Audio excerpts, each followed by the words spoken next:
শেষাত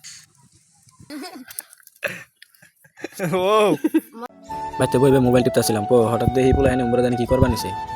আইয়া হেরা দেখি পোলা হেনে এনে যে কবিতর পিড়া খাইতেছে পরে ভালো করে দেখে দেখি কবিতরটা এত ছোট হয় না আমি হাতে নিয়ে একটু পুড়তেছিলাম পরে ওরা জিগাই যে এটা কি পরে ওরা খাই মাছরাঙ্গা পরে আমি একটু আবার খেয়ে জিগালাম যে এটা খাইতে কিরম করে খাই ভালো তো এরকম দুষ্টামি করে হলে কই আমার ধ্যান যাবো হওয়া পরে আবার পুরো হয় না দেখা আমি হাতে নিয়ে আবার এক সাইডে গেলাম কারণ বাতাস পরে আমি নিজেই গর্ত ফিরতে দিতেছি যেহেতু ভালো করে পুরুন যায় এই কারণে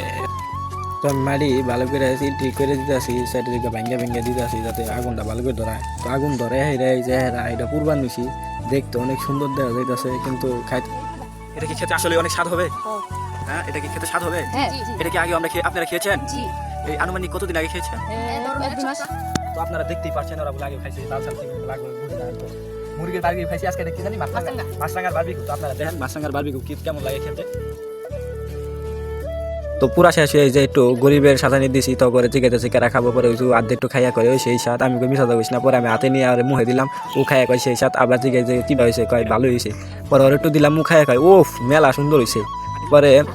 সাইডেরটা কামড় দিবা না পরে আবার নিয়ে ওরে দিছি ও একটা কামড় দেওয়ার দিকে নিয়ে গেছে গা পরে বেশি নিচে দিকে সাইডেরটা কামড় দিয়ে টান মেরে নিয়ে ও খাবার নিছে পরে আবার একটু খাওয়াই দিয়ে রাখা দিছি এখন ওরা নিজের মতো ভাগ করে খাবার নিছে মাইরামারি করে পরে যেন রাখলাম ওরা একটা দাদার মতো সিরা ভাগ বন্ধ করে খাইতেছে ওরা মতো চারজন তো করে খাবার দিয়ে আমি আমার মতো যাই আমি ওটা খাই খাম না কারণ কি বানাবো পরে কি ওটি ওবো আরাম বলে পরে বাতাস নেবো তো এইটুকুই ছিল আমাদের এই ভিডিওতে মাছরাঙা বাজি তো ভালো থাকবেন সবাই আল্লাহ হাফেজ দেখা হবে পরবর্তী ভিডিওতে।